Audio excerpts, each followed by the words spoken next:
Now, democracynow.org, The War and Peace Report. I'm Amy Goodman with Nermeen Sheikh. Yesterday, Democratic Congressman Hank Johnson of Georgia questioned NSA Director and Cybercom Commander General Keith Alexander about reports that the NSA is intercepting U.S. citizens' phone calls and emails. Johnson specifically refers to your article, Jim Bamford. Let's go to that clip. The general article in Wired magazine reported this month that a whistleblower formerly employed by the NSA has stated NSA signals intercepts include, quote, eavesdropping on domestic phone calls and inspection of domestic emails, end quote. Is that true? No, not in that context. The question that, or I think what he's trying to raise is, are we gathering all the information on the United States? No, that is not correct. The author of the Wired magazine article, his name is James Bamford. He writes that NSA has software that, quote, searches U.S. sources for target addresses, locations, countries, and phone numbers, as well as watch-listed names, keywords, and phrases in email. Any communication that arouses suspicion, especially those to or from the million or so people on the agency watch lists, are automatically copied or recorded and then transmitted to the NSA. Is this true? No, it's not. That was NSA Director General Keith Alexander being questioned by Georgia Congressman Hank Johnson. James Bamford, your response.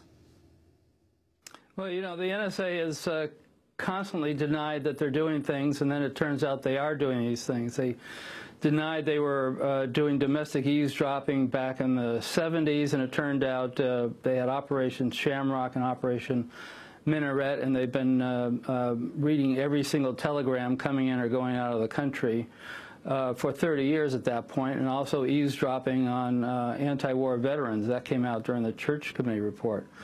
More recently, a few years ago, President Bush said before camera that the United States is not eavesdropping on anybody without a warrant. And then it turns out that we had this exposure to all the warrantless eavesdropping, the New York Times article. And so you have this constant denial and parsing of words in terms of what he's saying. So what I would like to do, quote from a number of people in the article that are whistleblowers. They worked at NSA. They worked there many years. One of my key whistleblowers was the senior technical person on the largest eavesdropping operation in NSA. He was a very senior NSA official. He was in charge of basically automating the entire world eavesdropping network for NSA. So, and one of the other people is a intercept operator that was actually listening to these calls, listening to journalists calling from overseas and talking to their wives and having intimate conversations. And she tells about how these people were having these conversations, and she felt very guilty listening to them. These people came forward and said, you know, this shouldn't be happening. Bill Benny, the senior official I interviewed, had been with NSA for 40 years almost, and he left saying that what they're doing is unconstitutional. What I'd like to see is, why don't we have a panel for the first time in history of some of these people and have them before Congress, sitting there telling their story to Congress instead of to me, and then have NSA respond to them. I mean, this is the American public who we're talking about, whose phone calls we're talking about. So, and email and data searches and all that. So I think it's about time that the Congress get involved instead of asking questions from a newspaper or from a magazine article, and start actually questioning these people on the record in terms of what they're doing and how they're doing it and to whom they're doing it, you know, to whom they're doing it. We're talking to James Bamford, longtime reporter on intelligence activities in this country, has been doing it for more than 30 years, been covering the National Security Agency, a top-secret agency far bigger than the CIA. Jim Bamford, you referred to some of your whistleblowers, and in 2008, I spoke with retired Army Sergeant Adrienne Kinney here on Democracy Now!, who revealed she was personally ordered to eavesdrop on Americans working for news organizations and NGOs in Iraq. Take a listen. After 9/11, when we were mobilized and given this new mission, it was very starting something from the bottom up. And it was really striking that in intercepting all these satellite phone communications, the majority of the traffic was not Arabic. It was languages beyond our translation capabilities. We would get Chinese, Japanese, Tagalog, Tajik, a lot of Dari, Persian, Pashto, some minimal Arabic, but really not that much. And so we would just go through this process of going through and identifying who belonged to what. And as we began to identify different phone numbers which belong to these humanitarian aid organizations and journalists, we actually had the capability to block those phone numbers from being intercepted. But due to guidance given to our officer in charge, we did not do that.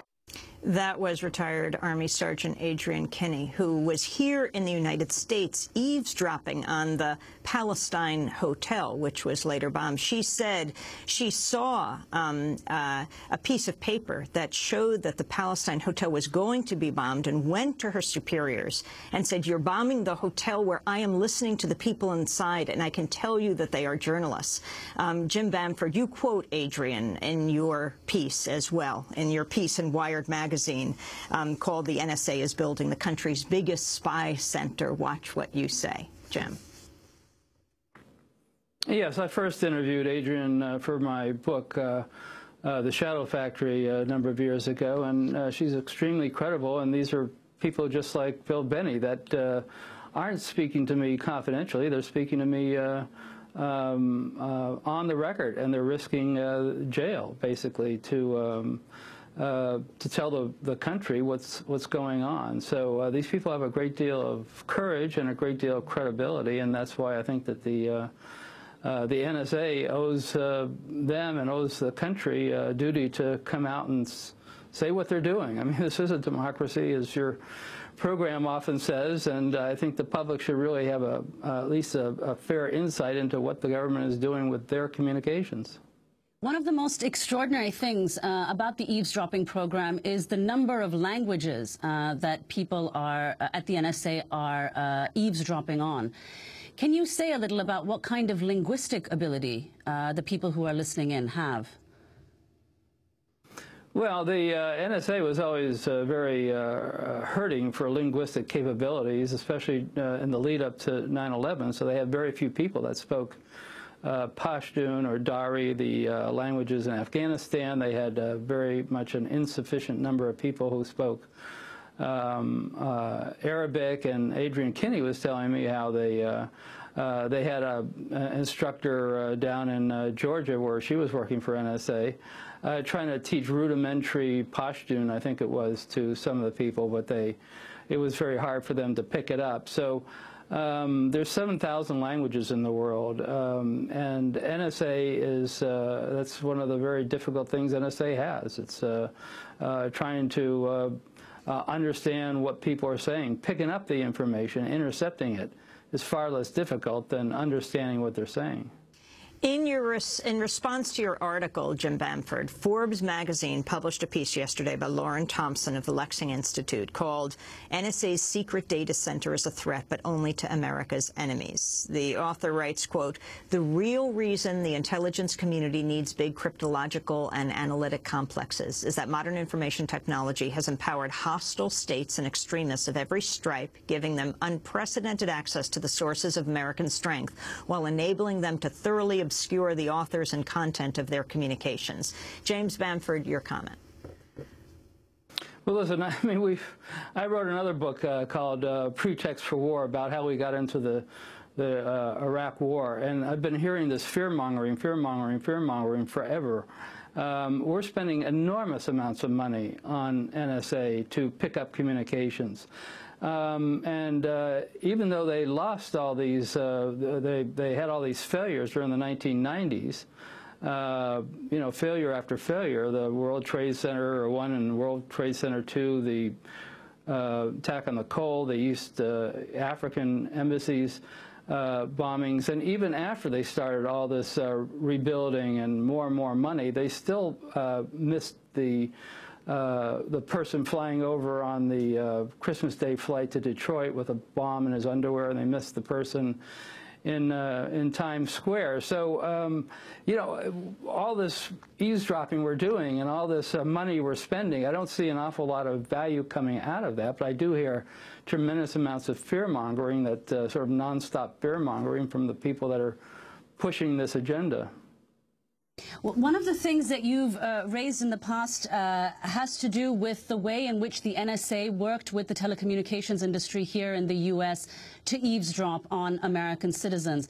But they apparently outsourced the eavesdropping, the relationship between the NSA and the telecommunications companies to a third party. Can you say a little bit about who that third party was, who those companies were, and where they were based?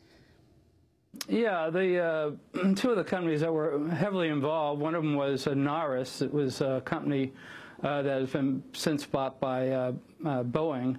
It was a company formed in Israel by Israelis, and then it ran its company from California. But the NSA, or I guess it was AT&T that basically hired them, and or NSA, maybe the two of them working together, but the bottom line was NARIS provided the equipment that NSA was using in the AT&T facilities. AT&T had this big switch in San Francisco, and it would be using this NARIS equipment that would take the information from the wires coming in, the cables coming in, and then route it to NSA, the information that NSA wanted.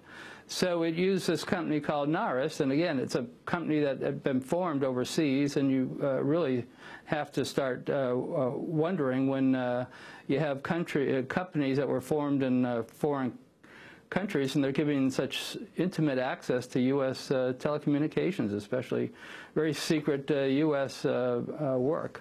The other company was Verint, and they do a lot of the monitoring for Verizon. And Verint also was formed in Israel by Israelis. And it turns out that the chairman and founder of the company ended up being a fugitive now from the United States, wanting on multiple counts of fraud and theft and so forth. He's hiding out in Namibia and Africa now. And then two other members of the general counsel and another senior executive from the parent company, Converse, was also arrested and charged in the theft and pleaded guilty. So you have the problem of these companies that are actually doing the very sensitive work of monitoring everybody's communications. You have real questions about them, let alone the people that the NSA is targeting. Jim Bamford, you have been writing about the NSA for decades. It's interesting speaking to you in London. We usually speak to you in the United States. You're sitting right along the Thames, across the river from MI6, from British intelligence agencies as we speak. But as you unveil this story in Wired magazine about this small place, or obscure until now place, Bluffdale, Utah, right near the Four Corners where, you know, Colorado and New Mexico, Utah and Arizona hit on the map there in the southwest of the United States. I can't help but think about how you came close to standing trial in 1982 for your book on the NSA, The Puzzle Palace, revealing what was going on with the NSA. Are you at all concerned about what it means to reveal this information? Well, as you mentioned, I've been doing it for 30 years, so I've had, concerns about that from time to time. In 1982, as you mentioned, I didn't come close to trial because I was never arrested or prosecuted or anything, but I was threatened twice by the Justice Department to return documents that they said were classified. But these were documents that had been released to me by the Attorney General under the Carter administration, Attorney General Civiletti. So I never returned the documents because they were unclassified when they were given to me. And what the Reagan administration did was reclassify them as top secret and then order that I give them back. But we found a passage in the executive order on secrecy that said once a document's been declassified, it can't be reclassified. So then Reagan changed the executive order to say that it could be reclassified, but they couldn't apply it in my case because of the principle of ex post facto. So that was fairly dramatic, where they were threatening me during the writing of the Puzzle Palace. But, you know, ironically, the second book I had on NSA after that, Body of Secrets, they had a book signing for me at NSA. I interviewed, you know, the director in his office and had tours of the agency and all that everything else. But then when I discovered that NSA was doing all this illegal warrantless eavesdropping, I wrote the third book, which was The Shadow Factory, showing how NSA got involved in all this illegal activity after they had basically given it up for many years, ever since the Foreign Intelligence Surveillance Court was created in around 1978. So, you know, I've had sort of a love-hate relationship with NSA over the years, but so sometimes I'll compliment them if they do something good, and other times I'll criticize them, as I do in this article, for things that I don't think they're doing very good. James Bamford, can you say what your response is to the way in which the Obama administration has dealt with this issue as against how the Bush administration did? What differences there are, if any?